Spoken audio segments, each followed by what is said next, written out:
Special good morning to anyone who made it down to the Red Herring last night. As mentioned, my name is Paul Frog and I'm here on behalf of KCI Medical. I'm pleased to introduce to you this morning our next speaker, Peter Davison. Peter engages life with gusto, from his proud roots in small town Nova Scotia to trekking up mountains on 3 continents, from working with street gangs in Los Angeles to supporting staff and management with engagement and performance strategies that help maximize the culture of the human spirit.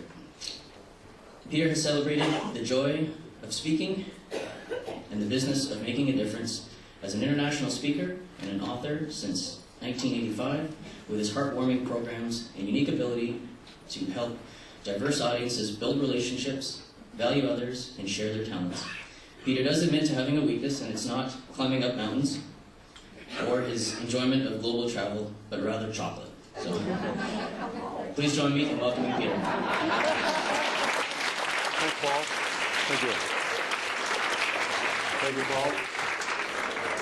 Well, never have I been to a conference where I went from bed sores to ugly sticks in such a short period of time. I've never seen anything like it. Ladies and gentlemen, we're going to talk today about energy at work. It is a conversation about the power of people, because it's literally your power. It's your juice, it's your joie de vivre, it's your passion, it's your gusto, whatever you want to call it. And I want to celebrate that because I want to celebrate you.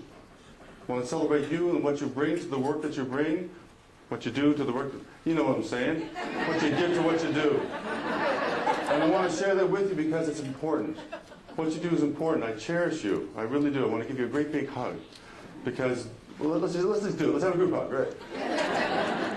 But I want to share with you quite sincerely about how wonderful it is when you have juice for the day and you have something to give, but you don't give until you're empty. You actually have a little bit of reserve. When you have a little bit of reserve, you actually have something to take home to your family at the end of the day.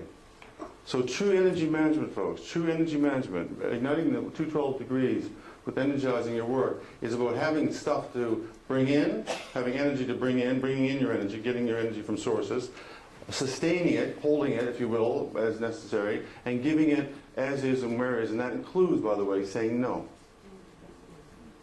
Because sometimes the energy is not going into a good and appropriate place. Now, why 212 degree? Well, it's very simple, folks. You can have a cup of tea. And if you have a cup of tea at 211, it's a warm cup of tea, and it's okay. But really, a cup of tea sounds a lot better and tastes a lot better at 212, because 212 is the boiling point. Now, you're probably saying, no, that's American. Because we're Celsius. Well, we're not Celsius, let's be honest. I'm 6'3", okay? I've been 6'3" for a long time. I have no idea what I am in centimeters. Don't even ask. When babies are born, did they say, what did it weigh? 8 pounds, something ounces? I don't forget it. When you go buy wood, what do we buy? We buy feet, thank you very much. So I'm going to get away with 212 because it works. So I want to take it to 212 degrees, folks. I want to take it to that little extra degree that puts passion into your work, puts celebration into your work, puts joy and love and all that juice into your work. And when you have that juice, folks, you're inspiring. And when you're inspiring, people want to be you. And when people want to be you, retention, recruitment, and engagement issues go out the window. Now think about that. Think about a strategy of being the best you can be and being a witness to being a home care professional and actually recruiting people simply based on your magnetism alone. I'm sorry, but you would put the HR department out of work. And that could be an okay thing for sometimes. So I want to share that with you, share some thoughts and ideas around that. Now, why do we want to energize our work? We want to energize our work to be successful. It's very simple. We want to be successful. Now, I happen to know that you don't need much energy to fail. Now, I want to give a little show of hands. Can I give a little show of hands? How many people, how many people think they drank too much last night? Hands up. How many people were with people that drank too much last night? Okay. I love that. It's them. So it doesn't take much energy to drink. Just tip a glass, away you go, right? But it doesn't take much energy to fail in our lives, and I think we need. Well, let me keep going. How many people have burned dinner? By show of hands. It doesn't take much energy. Just sort of slack off, just lose your focus, whatever. How many people have killed a house plant? Okay. So you forget to pour things in the corner, that kind of stuff, right? That's not too hard to do. How many people have been in a fender bender? Okay, that was your fault. So you just lose. You know, you're not paying attention. Whatever. So your energy's not focused. Okay, you know what I'm saying? Oh, I love this one. This question with mixed audiences. How many people have cut themselves shaving? Yeah, damn right, man. Well, it's hard work, damn hard work.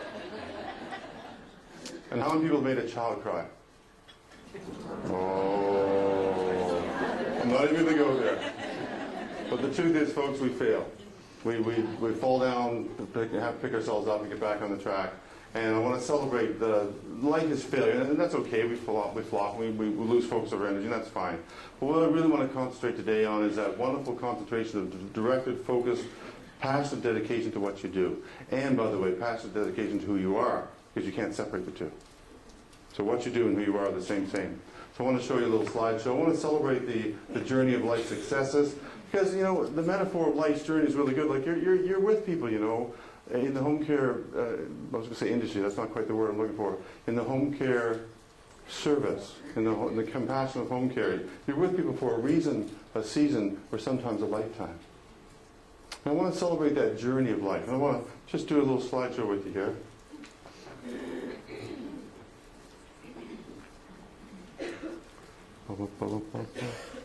Yeah, there's a slideshow coming up.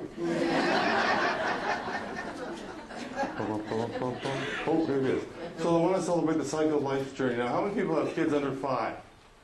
Okay, you're going to recognize this first little ear marker. This is like a little indicator of success along life's journey. It's a little milestone, if you will. So success at age 4 is not peeing in your pants. Okay, so that's a little marker of success. So we continue. Success at age 12 is having friends. It takes energy to have friends, folks. You have to invest in your friendships. You have to invite them for bike rides. You have to do stuff with them. Success at age 16 is having a driver's license. That takes concentration and energy. You have to study for your test, blah, blah, blah, blah, blah.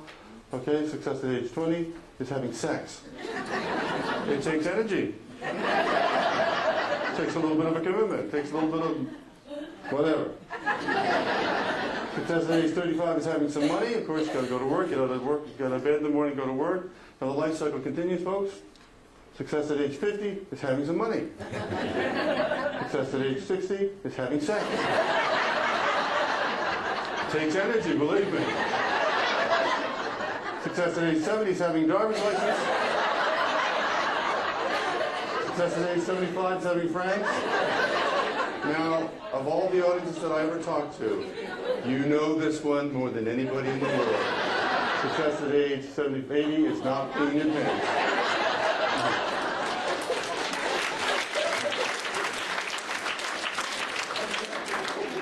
So I want to celebrate the journey of success, folks. I want to celebrate the journey of success. And I want to take a particular angle in this little journey because I'm really inspired by people that do their best. I'm really inspired by people that give that little extra degree of inspiration or passion to their work. And I'm inspired by people in my life that do that. I want to tell you a little story. I want to tell you a little story about washing dishes one morning. And I wash dishes every morning, and so it's no unusual thing. But one morning, there's an old man in my neighborhood. And he goes for a walk around the block. Every morning, 8:30, 9 o'clock every morning, rain and shine. And he's got to be 80 if he's a day. And he's out there with his little fedora hat and like this old woolly sweater. And he's out there walking around, and he goes something like this. I'll show you what he looks. He's a walker, so he's walking around the block like this.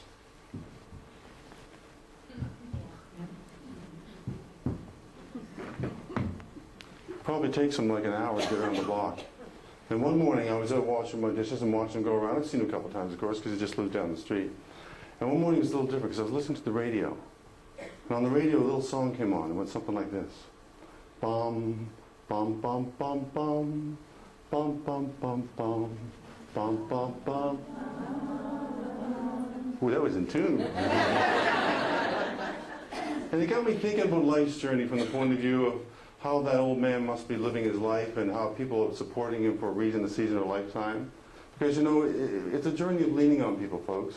We get to where we get. We get to where we go. We get to our peak experience or through our valleys of despair and desperation and hurt because people are there for us. We have to lean on somebody sometimes.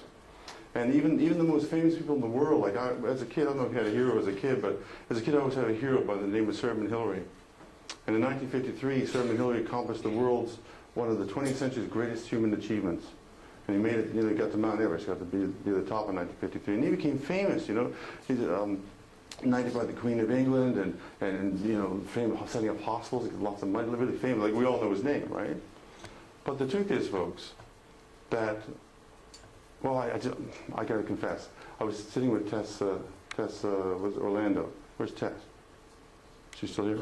Tess Orlando, she said, "You're one of those motivational speakers that's been on Mount Everest?" I said, "You'll have to wait and see." So I have a little proud thing to say. I was able to follow my hero's footsteps in 2001, and ladies and gentlemen, I'm proud to announce I made it all the way to the bottom of Mount Everest. Thank you very much. Thank you. So I got to the bottom. When I got to the bottom, I started to hear the real story, folks. The real story of Sir Edmund Hillary, you see, is this: that for him to accomplish one of the 20th century's greatest human achievements in 1953, it took 350 Sherpa porters carrying 10 tons of gear for 3 months to get him to the top. Now, he's the hero. They are the unsung hero, because we still don't know their name. When I look at it on the sea of smiling faces, most of you are smiling, some of you are going, a little late last night. Sea of smiling faces, I see unsung heroes of home care in Canada. That's who I see. And let me see if you fit the definition. By definition, an unsung hero is someone who works from the heart, has long hours, little recognition, and underpaid. Do you fit that definition? That's by definition an unsung hero. So I want to talk about the unsung hero journey of Everest. Well, the unsung hero's journey of life, because you take people through the ups and downs of everyday Everest, right? They're everyday Everest. Usually you meet them in the valley of despair, the valley of pain, the valley of hurt and sorrow and loss, and you take them to the peak experience, or you take them with dignity to the ultimate peak experience, which of course is death. That's the ultimate peak experience in our lives. So I want to share some thoughts and ideas and reflections on that. By reflecting a little bit on the 4 dimensions of energy.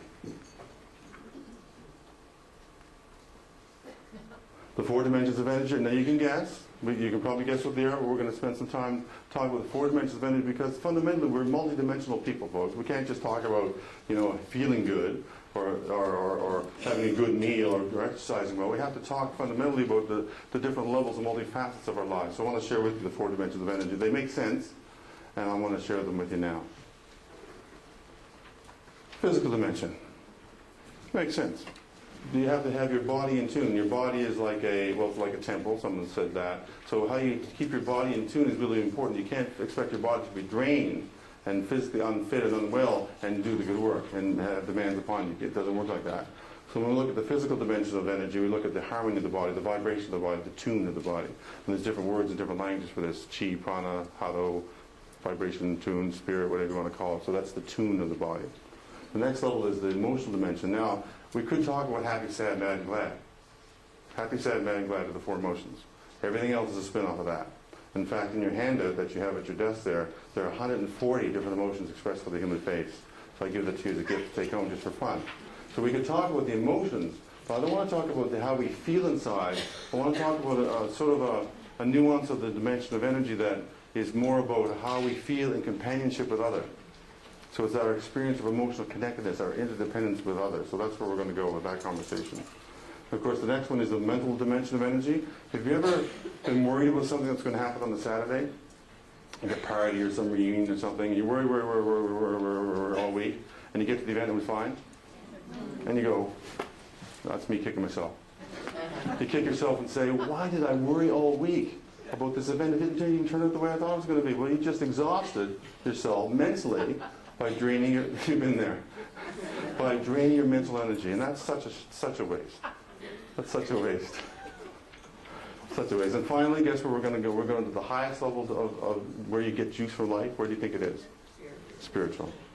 Now, I could talk church, mosque, synagogue, temple, ashram. I could talk like that, because that's what organized religion does. It helps you find greater purpose and meaning in life. But I'm not going to talk religion. I'm just going to talk about that spirit of that essence of that joie de vivre that you get when you serve something greater than yourself. That's it. When you serve something greater than yourself, there's a wonderful feeling, a wonderful lifting, an uplifting experience that you get. So that's where we're going to go on our time together. And thank you for showing up. So physical dimension, true or false? It isn't the sand, the mountain ahead of you that wears you out, but the grain of sand in your shoe. True or false? Not the big stuff. People can take on the big stuff, eh? But it's those niggly little things, those little grain of sand in your shoe. And enough grains of sand, by the way, is not a beach. It's just a lot of grains of sand. So I want to give you a stress test, because this is a physical thing, because the physiology of the body is affected by stress. I want to give you a stress test. Now, I know you've been at a conference for a wonderful summer for a couple of days. I know you had some fun last night. You're probably feeling really relaxed. But you can use the stress test anytime you want to judge how you're feeling and how you're doing. Now, the stress test is actually a photograph. Because do you know when you get really stressed out, your eyes get wonky? Do you ever notice that? They get headaches and stuff. Well, when your eyes are wonky, you actually see funny things. So I have a photograph of two dolphins. And they're identical dolphins. They're jumping in the water. And they say if you're mildly stressed out, you see just a tiny little difference between them. If you're moderately stressed out, you see 2 differences or more. If you're maximum stressed out, you see 3 more differences. So if you see 3 more differences, I'm going to write a note to your boss and say you can stay here for another week. Okay? So see, I'm not going to do a show of hands. You just see how you're doing. 2 dolphins. You see any differences? You good? You good? You're okay, yeah? Okay. Good. I was worried about you. I'm glad you're okay. You know, the truth is, folks, the physical body is sometimes hard to pay attention to. I don't know about you, but guys are notorious for not paying attention to the symptoms and signs. It would be really, really easy if we were a glowworm. Very simple. Let me sing it to you. I wish I was a glowworm. A glowworm's never glum, because how can you be grumpy when the sun shines out your bum? Now, wouldn't that be great if Monday morning you say, "Hi, Geraldine, how are you, man? You're looking good. You're showing light here today." Yeah. The truth is, we need other indicators and other ways of seeing the world around us. So it'd be easy if we all just lit up from behind. We can tell how we're doing. Hey, you're burned out. Take some time. Gives a new meaning to burn out, doesn't it? So physical dimension, folks, 3 main areas, the 3 big ones of physical dimension: diet, exercise, and sleep. I don't know anything about diet. I just eat chocolate, and that's all I know. Which is good for you, by the way, right? So forget diet, go see a nutritionist, blah, blah, blah. Exercise, however, is really important. Exercise is a little maxim that I like to use. It's a very simple maxim. It's not just do it, because somebody already took that one. But it's very simple. It's called move it or lose it. Very simple, move it or lose it. Now, one of the best ways to physically energize one's body, and it is a physiological experience, is to actually laugh. So I'm going to introduce you to 2 wonderful ladies I met in Nepal when I was traveling. Now, these folks don't have much money. They don't have much wealth from the point of view of cash, but they are very, very rich, because their laughter comes from a very deep place, a very genuine place. And so we're actually going to invite you to do a little bit of laughter. Yes, that's true, ladies and gentlemen.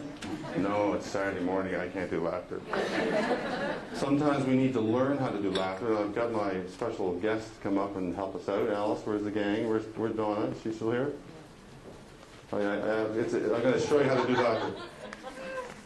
Pat, where's Pat? Pat, you said you would. You said you would last night. That was before you realized what I was doing. I don't know. I just said yes. I don't know what I do.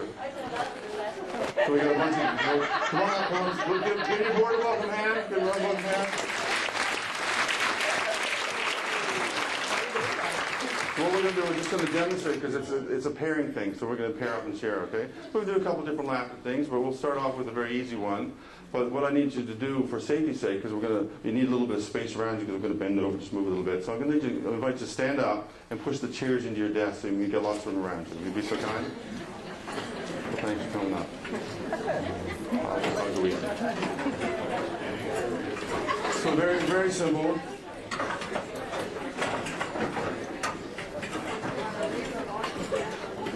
Physiology of the body, folks. Physiology of the body. A couple of different things you need to know. One is the horrible amount of times that adults laugh. I mean, not given this weekend, of course, but children, as you know, laugh 200 to 300 times a day.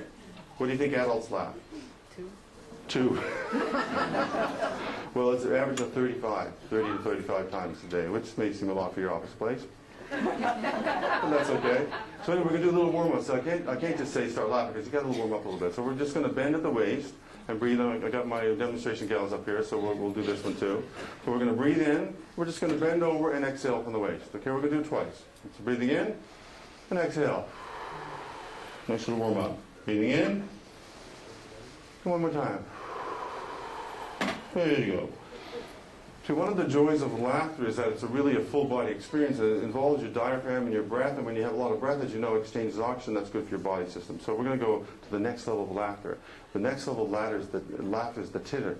You know the titter? Oh, there you go, there you go. Okay, so 2 times. Breathing in. Breathing up. Oh, wonderful. There.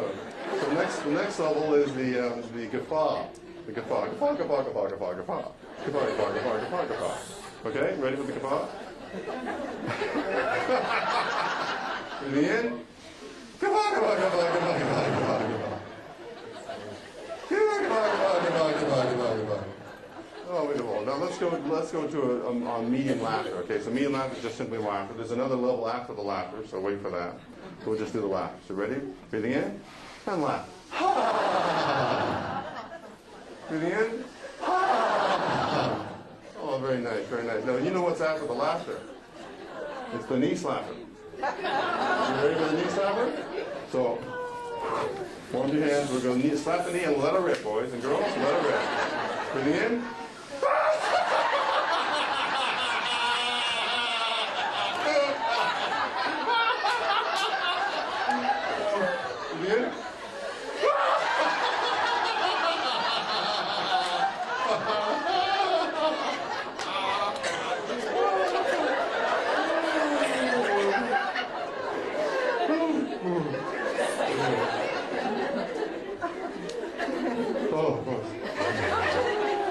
There's an energy, eh?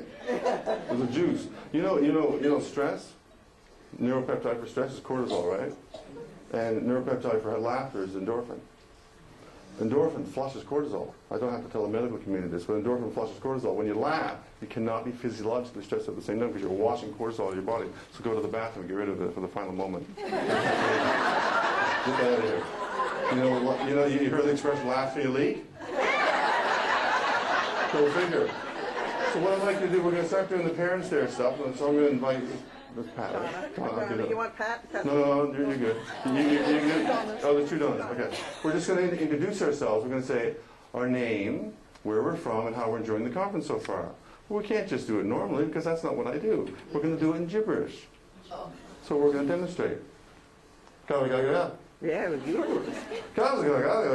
Oh, yeah, really. Wow, you got. Introduce yourself to somebody. Introduce yourself to somebody right now. Introduce yourself.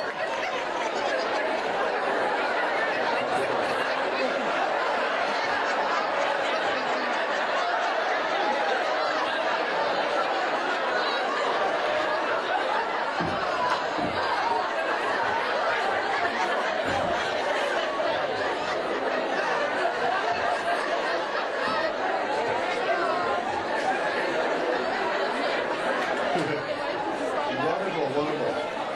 Now, if you haven't noticed, there's a little energy between you right now. There's like a little juice, a little bourgeois between. So we're going to do something called the electric shock laughter. Now, I don't know if you recognize that laughter has this capacity to be funnier when you're looking at somebody. Like they're doing something foolish, and if you don't look, you're okay. But as soon as you take a glance, you're lost, right? Well, this is based on that, but it's also based on the juice that's between it. So we're going to do electric shock laughter. What's your name again? Donna too. Okay. So we're going to do electric shock laughter. It looks something like this. We'll look each other in the eye, and as we approach, as soon as we touch, there's going to be a little zap, and it's going to be the uproariously funniest thing we've seen today. Ready? You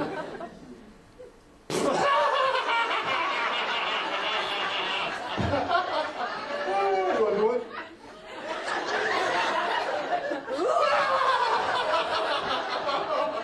Go shock somebody. Go.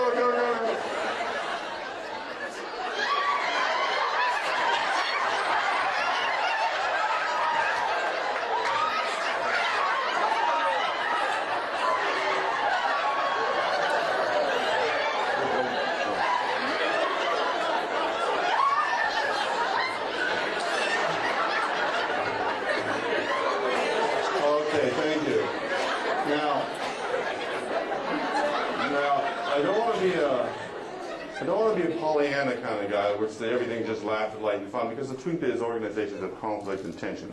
Well, that's the truth, isn't it? So I want to show you the laughter approach to resolving conflict and tension, and disagreement and argument. Now it's very simple. We're going to argue. We're going to have an argument. We're going to do it through laughter. Right? We're going to have an argument. Now, I don't know if you know, but when you get stuff off your chest, or you get your point of view across, or you get to understand the other person's point of view, there comes a point when you resolve the argument or you resolve the disagreement. Now, when laughter yoga, the way we indicate the fact that we're at peace with each other, we resolve it, is we tug our earlobe and shake our head back and forth. You want to practice that? Because I'm going to argue with you. Okay, so when we're done. So we're going to have an argument. I'm going to invite you to pair up with someone and have a little argument. Okay, so let's start off now. Ready? Ha ha ha. Yeah. Ha ha ha ha ha ha ha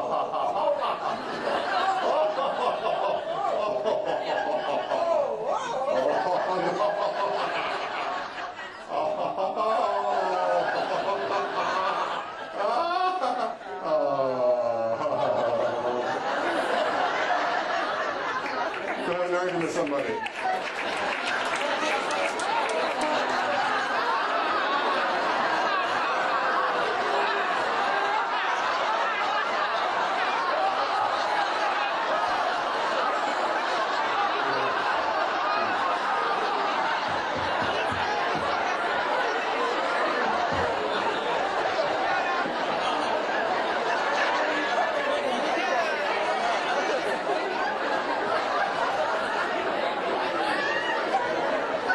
Wonderful, wonderful.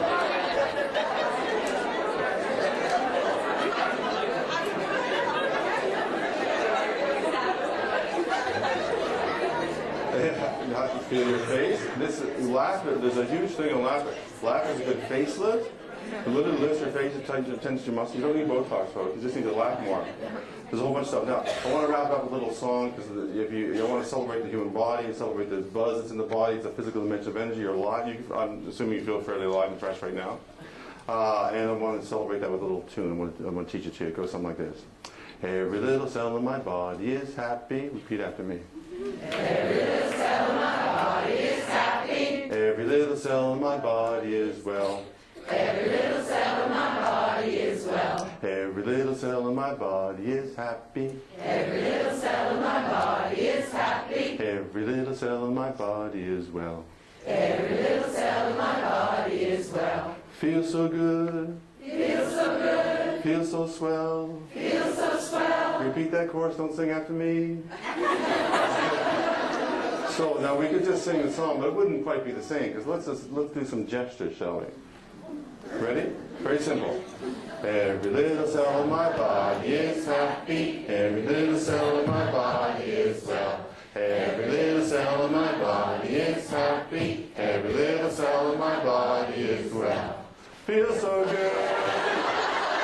Feels so swell. Every little cell in my body is happy. Every little cell in my body is well. Give it up for your board coming up here. Thank you. Thank you.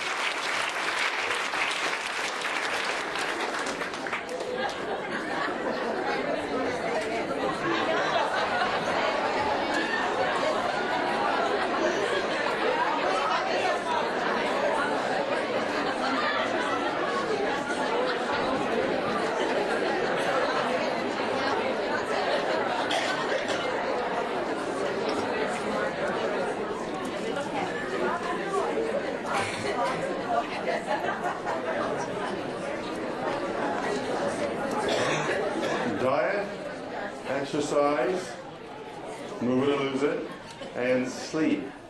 I don't want to go a long time on sleep. I want to do a very quick survey. There are 3 areas that Canadians have sleep in. I want to see how Canadian you are. Area number 1 is having a hard time getting to sleep. Area number 2 is having a hard time staying asleep. Area problem number 3 is having a hard time getting up in the morning. Quick show of hands. How many people have a hard time getting to sleep? Getting to sleep. Well, there's that category too. Staying asleep. Getting up in the morning. And God love you, all 3. Well, when I see this wonderful sea of smiling faces, also known as the unsung heroes of home care numbers in Canada, I see statistically relevant numbers. Health Canada says 60% of Canadians have a trouble in any one of those areas. With that in mind, folks, the committee's lovingly photocopied one of my little documents for you on page, there's no page, it says how to wake up happy. There's a guide, a 7-step guide. It's a free download from my website. I give it to you if you put your hand up. It's yours. Go to my website, download it. There's a free guide. Everything you need to wake up happy is here. Everything you need to wake up happy is in that guide. If that's an issue for you or someone you love, or maybe even your clients or patients, that's possible as well. So please take that as a gift from me. This entire booklet is for you. Please take this home. There's the faces, the 140 different faces in the back. There's some stuff I do. The back page, if you want to rip that off and leave behind, is how to get a hold of me or sign up for my newsletter. There's all kinds of goodies for you. So just leave that on the desk at the end of the day if you like. So please take this home. There's all kinds of goodies in here. Now I want to bring home one little concept, folks. One little concept. We spend a third of our day sleeping, 8 hours a day on average. We spend a third of a day. That's a third of a week. That's a third of a month. That's a third of a year. That's a third of a life. The average Canadian lifespan is 89 years. Males are less, females are more. No, 89, 79. Males are less, females are more. So a third, divided into 79, folks. Quick for the math, folks. Quick for the math. No prizes. No, I have no black praise to give you. I'll give it to you. 26 years. We spend 26 years in bed. That's a long time. That's the only thing we do most of in our lifetime. About that and 3 months looking for lost socks. So 26 years in bed. So please take that guide. And I want to share with you the Bard himself, what Shakespeare said about this. Just listen to this beauty. Because, folks, it isn't about giving energy and not receiving it. It's about replenishing energy. And listen to how sleep does that for you. Sleep that knits up the raveled sleep of care. The death of each day's life, sore labor's bath, balm of hurt minds. Isn't that beautiful? Great nature's second course, chief nourisher in life's feast. Folks, whatever you have to do to take care of your physical body, please do it. It's part of your energy replenishing system. So what's next? Emotional. Now my information for the emotional dimension of energy comes from my background as a small town guy. How many people have grown up or live in a small town currently? Oh, look at you. Now, I used to define small towns by how many Tim Hortons you had. And I grew up in a small town with 1 Tim Hortons. So it's a pretty small town. You got none? That's a small town. That's a really small town. Poor soul. Poor soul. And I want to share with you what that looks like, what the small town emotional connection looks like. Because the word Ubuntu is on the screen. And Ubuntu is really what I'm talking about with the emotional dimension of energy. We're not talking happy, sad, mad, glad. That's fine. But the emotional energy connection is that the Ubuntu, that sense of belonging with others, sense of support and belonging with others. And I just want to celebrate that sense of belonging and support with others because I think that's really the essence of what it's all about. Last fall, Mrs. Weber was diagnosed with lung cancer. She's 61. She had to go to Halifax to get treatments. She has an old car. She doesn't have winter tires. Mrs. Bertha Harrison, put on a small town fish and bean cake supper. No, fish cake and bean supper. Fish and bean cake. What the hell is that? The fish cake and bean supper, $6 a plate. The community came out, put on a fish and cake bean supper. They had 300 people come out to the Legion for that, and they had another 150 takeouts. Now, why did Mrs. Harrison do that? So she could buy her tires, she could get off her cancer treatment. But why she actually was moved to do that is because the year before Mrs. Harrison's husband died, Mrs. Weber was there for her. That's Ubuntu, folks. And Ubuntu means, by the way, it's an African concept. It means I am because we are.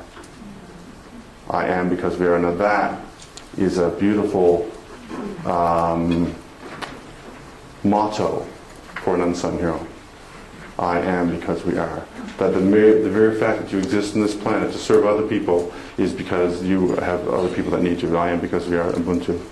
Now, I don't want to paint a false picture of small towns. As you well know, there is crime. In fact, just a couple months ago, a friend of mine was mugged in front of the liquor store. And I went up to the RCMP officer and he said, excuse me, sir, I've been mugged. And the RCMP officer, following due protocol, said, can you give us a description of your assailant? And the guy thought for a minute and said, yes, I can. It was Daryl.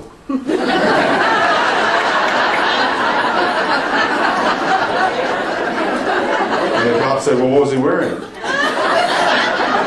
And the guy said, I don't know, it was like jeans and a red shirt with an animal or something on it. And the cop said, I think it was a reindeer. His sister didn't him that for Christmas. And so calling both cars.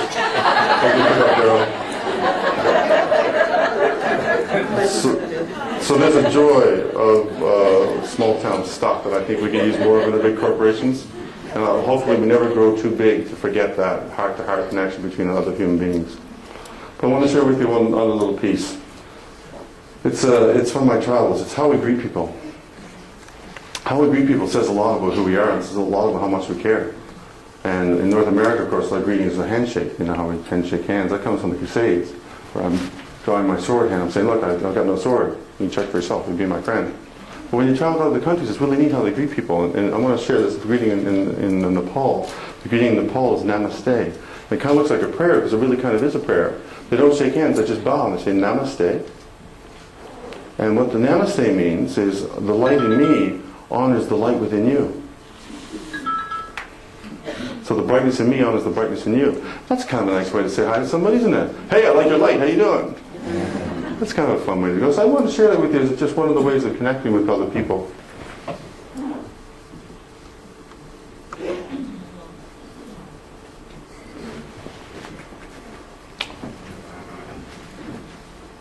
You know, I'm going to tell. There's another story that goes with this.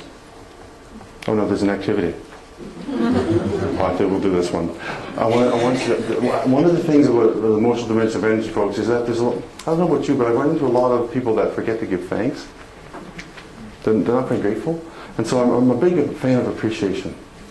So I'd actually like to do this little activity with you right now, if you don't mind. It's about appreciating. I'm going to invite you to pair up with somebody, and we're going to ask you a question to open up the whole emotional dimension of appreciation. Would you be so kind as to pair up with somebody? Do a little pair and share.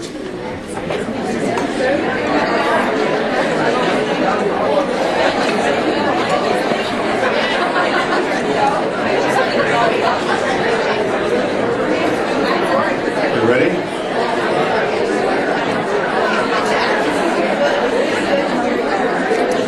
I think this question is apropos for home care folks, as you work a lot with illness and sickness, and so I want to really appreciate the human body. The question is this: if you'd be so kind as to share with your partner, what's your favorite body part and why? I should say your body part. Your body.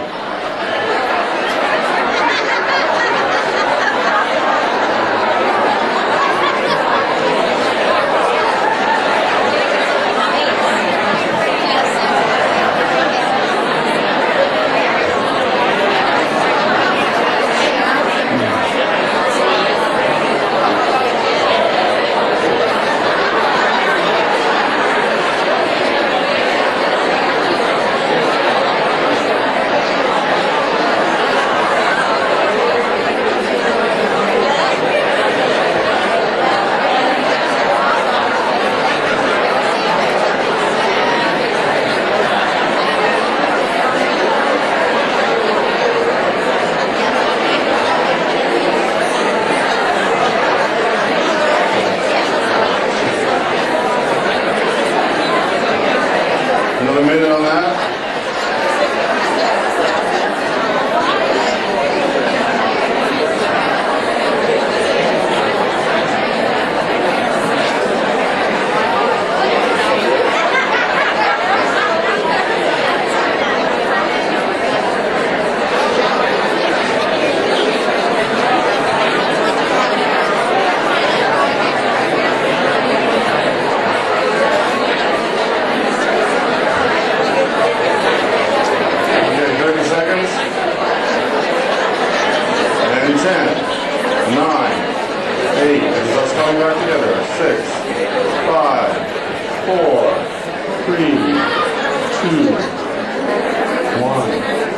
Someone busting his hair. Would you like to share your favorite body part and why? There's no floor mics, you just have to bellow it out. Hands. Hands. Tell us about your hands. Well, I can do so much with them. I can feel with them, and I can make things with them, and I can write, and feel, write, and touch with your hands. Touch. do. And do just stuff with your hands. Your hands are incredible. Look at that human body part. Isn't that incredible? Amazing. Thank you for the hands. What's another body part? Eyes. Eyes. Tell us about the eyes. You see a sunset. You can see the sunset, yeah. You can see your lover's face. You can see the tears on the child's, so when you wipe it away, you don't poke them in the eye. So romantic. But the eyes are beautiful. The Hebrews say the eyes are the windows to the soul. That's very beautiful, the eyes. And we appreciate our eyes. And knowing someone that's blind as I do, I really appreciate my eyes a lot. Especially when I'm around them. And what's another couple body parts? Go ahead. Arms. Arms. Tell us about your arms. You can hug and you can protect as well. Hug and protect with the arms. You also went like this. Me Jane. Ooh. One more, just busting it here. Feet. Tell us about your feet. What? Teeth. Okay, teeth. Teeth. What? Teeth.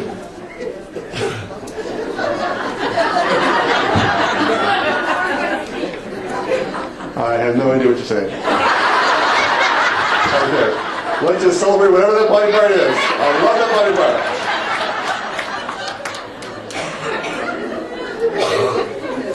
See, folks, I think the energy of emotional connection, when you appreciate stuff, it lifts things up. It's very uplifting to appreciate, you know? And if you resent, you know somebody that resents stuff. You know someone that has like a dark cloud around them. If they were to walk into the room, they look kind of like this. This is a cartoon caricature. Blah, blah, blah, blah. And they're just negative, yucky people, like a black hole just sucking the life out of the room. You know? Like just good. The only antidote for them, antidote, shock. The only shock for them is appreciation. Because when you appreciate, you grow. You vibrate forward, you radiate forward like the sun. It's really beautiful. So the emotional dimension of energy can be enhanced by appreciation. I want to move on to the mental dimension of energy. It's your point of view. And then your point of view, your attitude determines your altitude. So I want to give you a couple of exercises just to warm up your mind. A little mental gymnastics, if you will. And let's see if you can read this, just to get your mind going.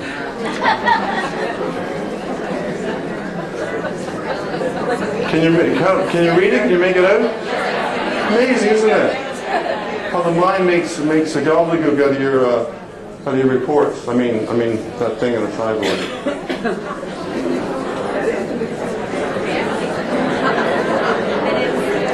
So the mind can create meaning out of all kinds of stuff, right? So read the color, not the word. Read the color, not the word.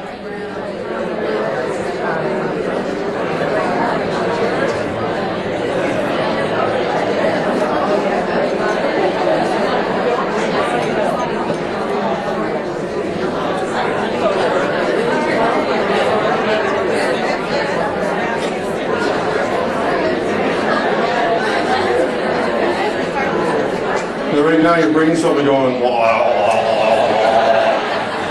and it should be, because your hemispheres are wrestling for dominance, aren't they? Your right brain's wrestling with the left brain for dominance.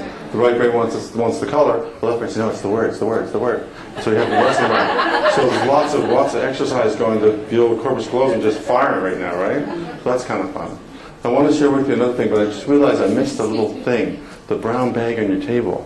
I forgot that's the only thing left over that you need. I totally forgot about that, and I can't let it go, so because I want to make sure you take. Don't be opening it.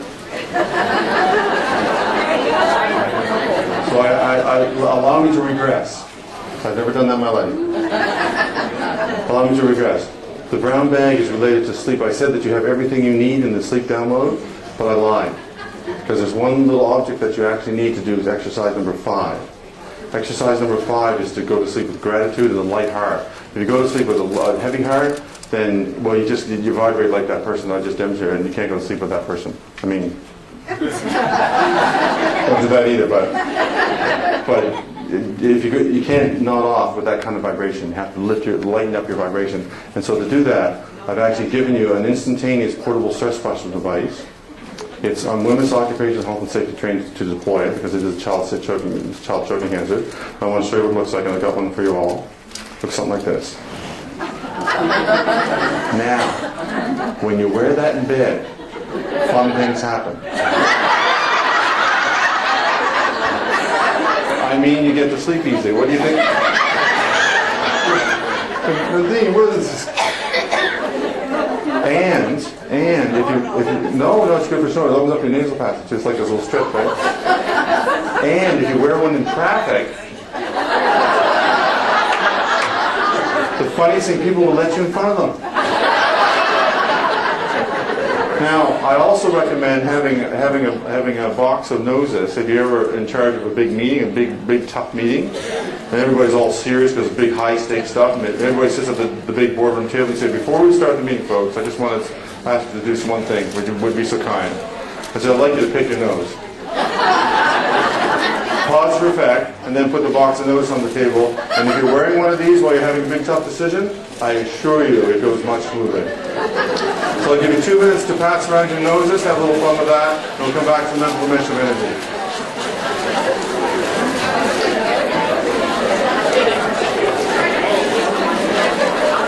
If you want to put one on, I'd love to take a picture.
Possibility of losing you altogether, but I wanted to take that chance to make sure that you have the only thing that you can't get with the download. I can't download that for you because I haven't figured that out yet.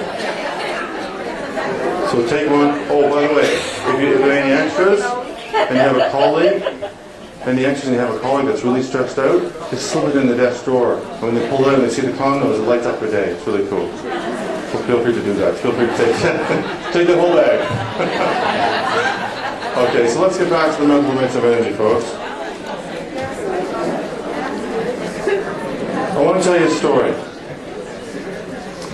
It's about believing in something that... It's about believing in stuff. That's all it is. It's about believing in stuff. And it's a personal story, but it has a great metaphor for life and work. Because sometimes when you're in the slug of the daily routine, sometimes you lose the focus. You lose the what am I trying to say here? I'm trying to make a metaphor between personal life and work life. Sometimes with all the big stuff that's happening, all the changes that are happening, all the issues around engagement, retention, all that kind of HR stuff, sometimes you lose the big picture. You lose the dream of what home care could be. And I guess I want to tell you a story to maintain the dream. Because I had a dream once and I gave up on it. And I want to share with you how it came back to me. I was working in Ireland. I do some work in Northern Ireland with what they call the Troubles, the two sides of the coin, and working with the Troubles over there. And I had a great honor of going back again in November. And in April 2005, I was doing some work with a colleague of mine, and he invited me up to his cottage. I'm distracted by earrings. Okay, earrings, new use. He invited me up to his cottage, a little place called Castle Rock on the north coast of Northern Ireland. And it's a beautiful, windswept little village with a little cottage. It's called Castle Rock because there's an old ruined castle up on the moors, up on the mountain, on the hillside. And he said, "Would you like to go up to a hike up to the castle? I'd like to show you around and stuff like that." And I said, "Great." So we watched the Grand National Steeplechase. It's a big horse race over in the UK, and we had some fun with that. And then the next day we walked up to the castle, and the castle's kind of in ruins, but there's a temple. It's called the Mussington Temple. It's on the cliff face. It's right on the edge of the cliff. It's a big round rotunda building, probably just about half the size of this building, and it still has the glass in it. So it's a beautiful, this Roman architecture kind of thing. And apparently the Bishop of Derry, who built the castle, built this temple for his lover, a little place for them to go and read books. It was a library. Really. And so it's a beautiful place. It's really inspirational. Like, it's kind of empty. There's nothing in it. There's a broken floor tile and stuff. And the wind rattles. And in the distance, you can see Donegal on the west coast. And on a clear day, you can see Scotland. And the North Sea is rolling. And it's right on the cliff edge. It's just a gorgeous, beautiful place. And very inspirational place. And I was walking around inside the temple with Tim and my buddy Tim. And I get this little inspiration. I just leaned down and picked up a floor tile. I picked up a floor tile and I just got this crazy thought. You ever get these crazy thoughts you don't have no idea where they come from? Well, I got a crazy thought. And I said, Tim, I'm going to put a proposal to my girlfriend underneath this stone and bring her back here and ask her for a hand in marriage. And he said, Tim said, are you crazy? You don't even have a girlfriend. I said, I'm working on it. So I put the stone back.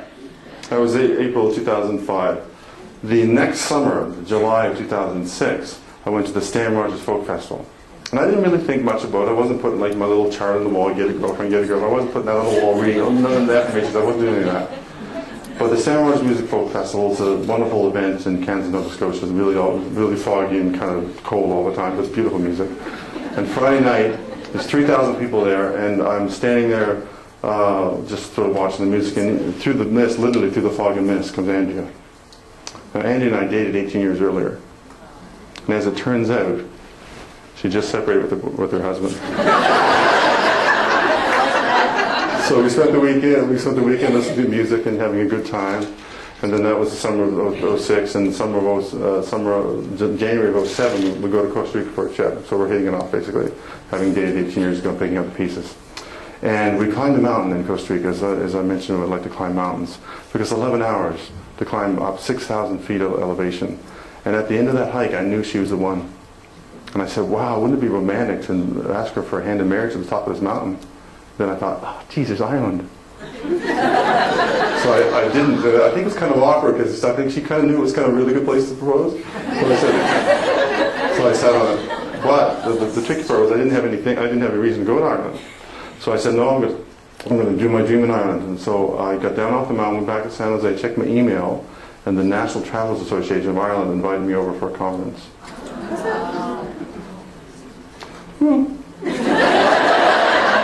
And I said, Andy, would you like to go to Ireland? And she said yes. So April of 2007, we fly all night to Ireland. We fly overnight to London and over to Belfast, and Andy's really tired, so she sleeps. And I stayed up to watch the Grand National Horse Race with my buddy Tim. And I checked with him, because I mailed him in February a photograph of Andy, and I'm getting all emotional.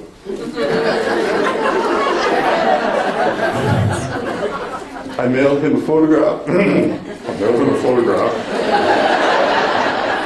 Of Andy and I in Costa Rica, and on the back of the photograph it said, Andy, will you be my life partner? Will you watch the last sunset with me? And I put in a piece of plastic, and he went up to the temple and put it under the rock that I talked about. So it was sitting under the rock, and I said, Tim, is everything you said? And he said, yes, it's under the rock. And I said, Tim, how am I going to get her to lift up the stone? He said, I had no idea. So we went for a hike up the next day. We went for a hike up to the Musselman Temple. And it was actually her idea. She said, Pete, we should go to the hike to that castle thing I was talking about. I said, okay.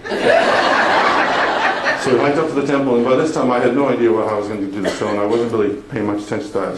So we just get inside there, and I said, well, why don't we just take a group photo of us, right? So I put that camera, actually it's that camera, I put that camera on the windowsill, but the windowsill sloped like that. And I said, Andrew, can you grab a stone so I can pop up the camera?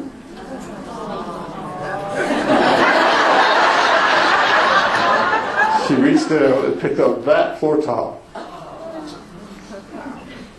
And underneath it was a photograph of her and I. She said, how did that get there? And when she turned around, I was on my hands and knees. Hands and knees? No, just my knees. Please,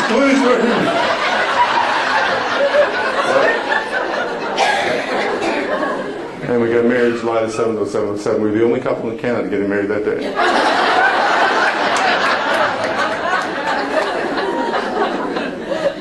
So I tell that story because sometimes we lose sight of our dreams. And as a professional, as a person, don't lose sight of your dreams. Keep your eyes on the prize, folks. Keep your eyes on the prize. because it's important. So I guess my question is, in your industry, in your profession, where do you lose sight of stuff that's really, really important? And please keep your eye on that, because when you do that, you do something beautiful.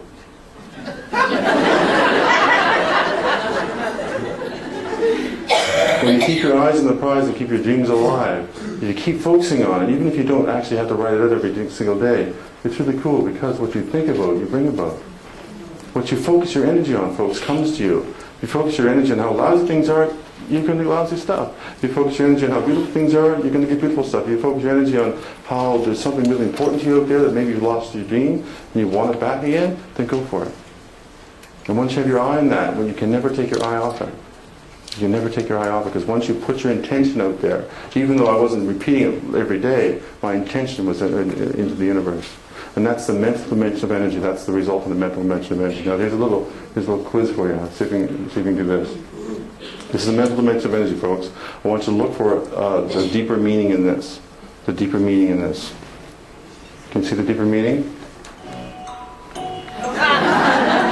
Look for something else in the image. It's a mental visual pursuity thing. Okay, let me make it bigger for you. Can you see it now? Look for something kind of unusual, something hidden message kind of thing. Can you see it now? Okay, let's make it bigger. How's that? Can I make it easy for you? So what? There's an arrow. There's an arrow right there. Now, can you see it now? Can you see it now? How about now? Whoops. Now the truth is, folks, for the rest of your life, you're going to see a FedEx truck go by and you're going to say, there's that damn arrow. But the message is this. If you want a bright sunshine today,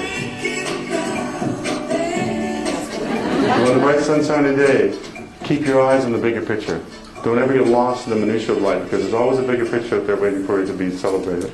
So that's the mental dimension of energy that frees up your imagination, it frees up your mind, it frees up your being to be the best person you can be. Serving the greater good.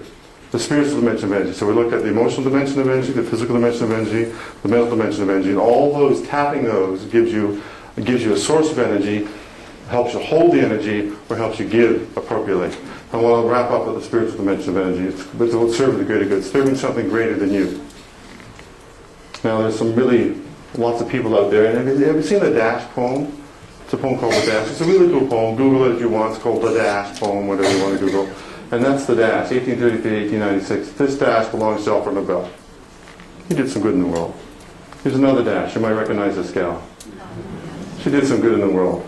Her dad, it wasn't when she was born, when she died, it was her dash that counts, right? Here's another fellow who did a bit of good in the world. A little bit of dash. And I want to put you amongst this company, because these are kind of heroes and unsung heroes, because they're known to us. But they also work really hard behind the scenes to do a lot of things that we never even heard of. So here's you. This is a mirror. TBA, when you're born, not my business. When you die, I don't know. But how you die, I'm inviting you to think about how much you give in the world. And so there's a little quote here for you. And this is the Unsung Heroes quote, folks. Everyone has the power for greatness. Not for fame, but for greatness. Because greatness is determined by service. That's what an unsung hero does, folks. An unsung hero is a servant leader that gives to other people to make a little difference in their lives for a reason, a season, or a lifetime. So when you go to Egyptian heaven, you're asked 3 questions. And these are 3 questions to determine whether you're qualified for heaven. It's like St. Peter's at the Gate, the Egyptian version. Question number 1, did you find joy? Answered yes, you're on your way. Question 2, did you give joy? Answers yes, you got a 2/3 joy, you're on your way. The 3rd question, what's the better band, the Beatles or the Stones? Now, fortunately, that's both the right answer. So a very simple quote, folks. You make a living by what you get, you make a life by what you give. And I want to share with you a little quote. I invite you to take it all home. And you're probably wondering where that slideshow is. It's going to come after the quote, so hang on. But this is a little quote for you. Please take one of these home. It's my gift to you. I want to just read the quote off to you, just as a celebration of home care professionals with a big heart. The unsung heroes with a big heart. Please at least take one of these homes. You know a colleague that can use a little lift, and please take one of those home for them as well. You're most welcome to hang on to them.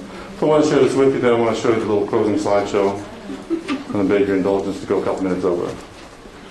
A quote dedicated to the home. See, when you manage your energy, folks, you've got something to give towards success. And this quote is a definition of success. So emotional, spiritual, mental, and physical dimension of energy. Focus, tuned in, gusto, passion. You've got something to give, and this is what you give. You give success to others and yourself.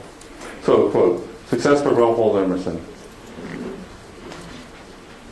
Success is to laugh often and much, to win the respect of intelligent people and the affection of children.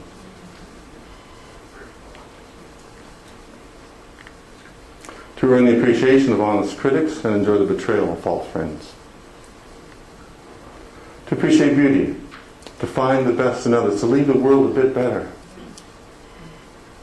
Whether by a healthy child, a garden patch, compassionate home care, or a redeemed social condition.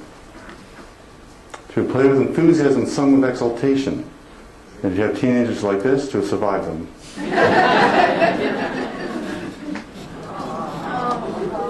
To know that even one life has been easier because you lived. This is to have succeeded.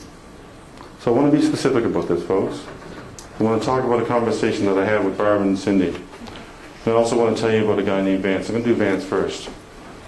Vance McGuire died at age 88 a couple of years ago. In the couple of years, three years before that, he had a turn in health. His wife Edna started getting Alzheimer's, and his heart condition started to get a little bit more developed, so he had a hard time bathing himself, so he had to bring in home care. And, well, actually didn't have to bring in home care. The family proposed that he go into this long-term care facility. His response was this: how did he put it? I'm going to die in the house that I built. He built in 1955. He built the house with his bare hands. I'm going to die in the house that I built. You've heard that before? Mm-hmm. Yeah. And to top it off, Edna was the only woman that had ever seen him naked. So by damn, he's going to get a girl watching him. You had that problem too? So can you imagine? I mean, his wife's the only girl that's seen him naked. That's a huge hit to the old dignity. So he got three guys. One of them was Fred. Fred was a fabulous fellow, and he spent the last 2 years of his life in his own home. The last 2 weeks of his life, complications of a heart challenge and a bit of an infection. They picked up in the hospital and he died. But he basically died in his own home. Now that's the unsung heroes, folks. Fred and those 2 other guys that I can't remember the names of, are the unsung heroes for Vance. Vance is my wife's grandfather. Whoops.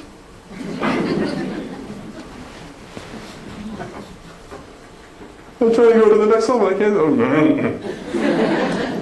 We're adopting a boy. We're adopting a baby in November. And if it's a girl, we'll name it after my grandmother. And if it's a boy, we're going to name it Vance. And I hope Vance, I hope Vance is half the man that little Grampy Vance was.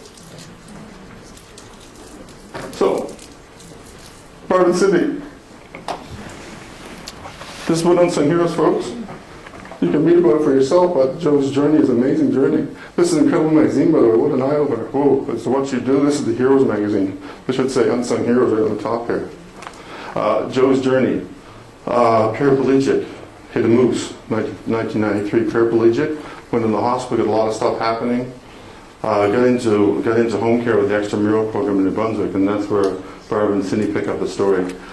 Because he got really nasty things happening to him. It's really disgusting to read it, but you live every day, so I appreciate that. But he's got these ulcers and stuff, right? Stage 4 ulcers and all this kind of stuff. Anyway, as a C7 quadriplegic. But basically, I just want to read you the last chapter. They got him back together. They got him independent living. They got him going. And Joe's journey with EMP reached an end. When it was apparent that he could live independently, he actually went back to working in his carpentry shop. Although Joe's EMP team have not seen him in quite a while, he was and remains an inspirational man. But that's an incredible story. That's one of the stories, one of the thousands of stories that are in this room today. one of the 1,000 stories of the unsung hero doing the good work in the community, and the Joes and the Vances and the Josephines and the whatever name you want to pick are the people that you serve and help. Now, that's the spiritual dimension of energy, folks. That sense of giving, that sense of joy, that sense of wonder, that sense of trying to make a little difference by getting the person the right equipment, the right stuff, the right life, the right to a dignified life. And I celebrate that. But you know what? There's another twist on this, folks. The twist is this. That even though you might do a lot of the stuff I'm suggesting you do, and you just add to what you're already doing, sometimes you lose hope. Or you lose the sight, you lose the picture, you lose something. And if you should ever lose the truth that you are incredible people who make a huge difference in this world. Here we go again. If you should ever lose track of that, I want you to hum a little tune. Hum a little tune if you ever forget. Hum a little tune. It goes something like this.